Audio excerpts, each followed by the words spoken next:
Wait, hello. My name is Clinton Ray Howard. I'm from Glooscap First Nations in the Kings County area here in Nova Scotia, Canada. I am a young Aboriginal entrepreneur. I've created my own business, Glooscap's Finest Herbal Body Care, and since 2024, I've joined the Mi'kmaq Rights Association and have learned more about my Aboriginal treaty rights and have started my own treaty truck house, which I now operate up at the Glooscap Landing, 45 Sweetgrass Road here off in the same Glooscap community in Nova Scotia, Canada. Um, since I went to school back in 2019 and got all my credentials for both hemp and cannabis licensing through the government and the credentials through the educational schooling of Nova Scotia community colleges. Um, I've started quite a good little community business that supports a lot of community members, their arts and crafts. I employ a lot of the community members within my store. It's been nothing but great support through everyone, including the band themselves here at Glooscap First Nations. They at first were very supportive. They offered me a gravel parking lot, a space to operate my truck house. They offered me buildings and all of this stuff so we could operate safely and have protection from the weathers, upcoming winters and stuff of that nature. But they said that there would be sublease agreements that we would have to review and go over, and there would be some costs for the lots for rental fees and such, all which I was very negotiable and willing to participate in, even though that's all banned land owned by community members for community businesses that we've already bought. And but nonetheless, that's this has been a proceeding for 6 months now. I started my treaty truck house in April 20th, 2024, and it is now November 1st, 2024, and I still have not gotten any sublease agreements to review from the band chief of council.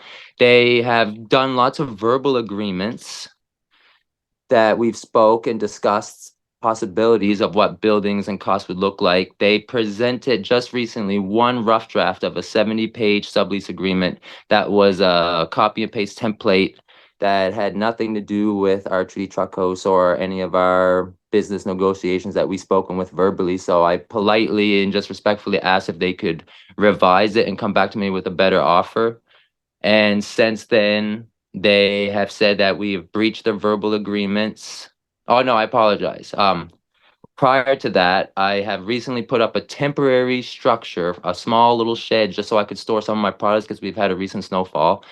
And so since that building has been temporary building has been constructed, and I asked them politely to revise their sublease agreement they offered me. They told me that I breached the verbal agreements and that they can no longer work with me because I'm unwilling to participate in any negotiations. And they've also classified and deemed my business as unsafe, even though they have participatively, or not participatively, sorry, willingly and has supported my business for the past 6 months. And even the band council, some of the band council members themselves have come into my shop and bought some of my products, which I have on video evidence and stuff of that nature. So I'm just looking for your guys' help, you specifically, Chief Riley, and any of your associates within the Mi'kmaq Rights Association to help me because I have nowhere else to turn to. I don't know what to do in the situation. I'm only going based off what I'm told is my treaty rights and what the band willingly told me and was willing to let me do. And now they're changing their minds and telling me that I'm not allowed to do it anymore. And I just am very confused and upset, and I don't understand. One of the main reasons that we're having conflicts of interest or we're having problems with coming to terms of agreement is because they are fully against my treaty rights to sell certain products, if you will, such as tobacco, and they are unwilling to meet at the table and to negotiate any other terms if I do not agree to not sell tobacco.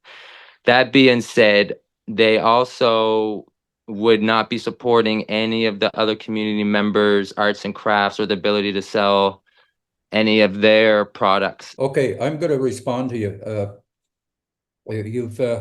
You've said quite a bit, and but to me, the one of the first and most important things is the status of the land. But even before that, I'm going to tell you the chief and council, they're elected under the Indian Act, and as such, they are part of the government of Canada because all of their authority comes from the Indian Act, and including the election process. So Okay. they cannot exercise Aboriginal and treaty rights, being part of the Indian Act, which again is government of Canada.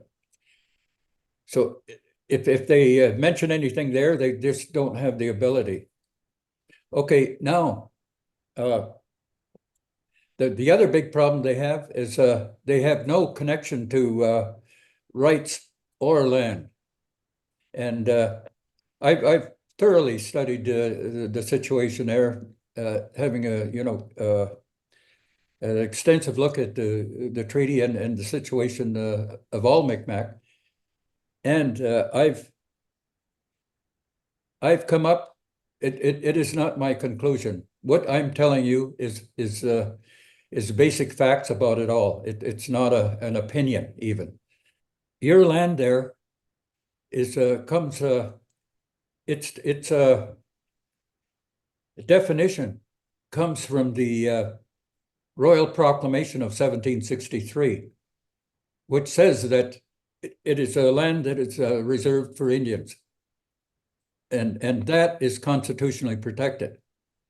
Okay, the other thing is this is treaty land as well, and it's also protected by Section 35. So you've actually got two protections for the land. But the common definition, and I'm going to borrow from the Nishkas out west, who I've been very good friends while they were doing this, and they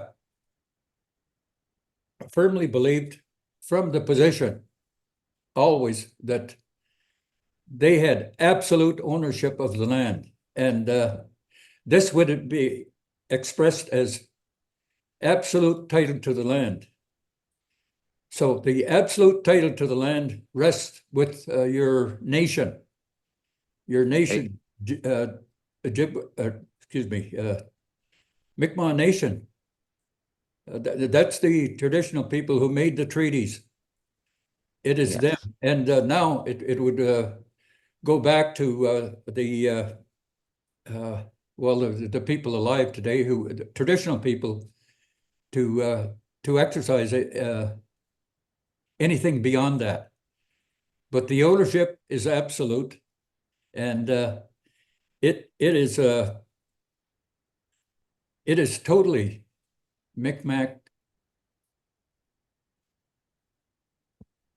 ownership. It is absolutely there. There is no other thing that comes into this. So I would say that, and to use the terms out west, you Mi'kmaq people have absolute title to the land, and you would only have to perhaps ask one of your elders that if what you're doing there, as long as it doesn't harm the people, does good, creates jobs, and operates within a system that most of the shops operate in out there now.